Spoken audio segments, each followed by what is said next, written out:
मोर नाम श्रीमती दुर्गा टंडन है। मैं ग्राम कपसदक निवासी हूँ।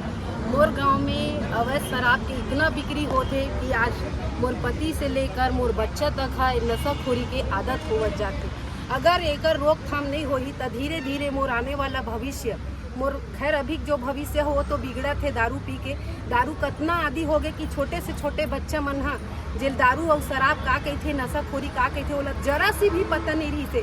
लेकिन आज छोटे से छोटे लड़का मतलब पूछबे कपसदा में कि दारू कहाँ मिलते और दारू कैसे होते।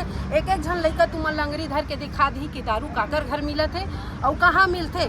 तब मैं चाहत हूँ कि ये दारू बंद होना चाहिए। एक ही जगह नहीं, पूरा छत्तीसगढ़ में नशाखोरी चीज़ ला बंद करना चाहता हूँ। मोर भविष्य, मोर आने वाला बच्चा भविष्य पूरा ना ये छत्तीसगढ़ सरकार है बिगाड़ा थे।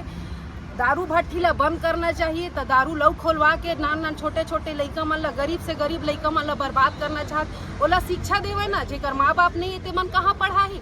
तो वो दारू के कारोबार में वो धंधा करे बर ढकेला थे। तो उसने में छत्तीसगढ़ बढ़ी का, हमार युवा पीढ़ी बढ़ी का, हमार युवा पीढ़ी तो नाश होवत ना एमा। तो मैं चाहता हूँ कि मोर छत्तीसगढ़ क्रांति सेना वाला भाई मन से निवेदन है कि शासन कुछ कार्रवाई नहीं करही तो आप मन आगे आवा, आप मन एमा ये धंधा ला बंद कराए बर मोर सहयोग देवा। मोला ज़्यादा कुछ बोले नहीं आए, यही विनती करत हूँ। जोहार छत्तीसगढ़।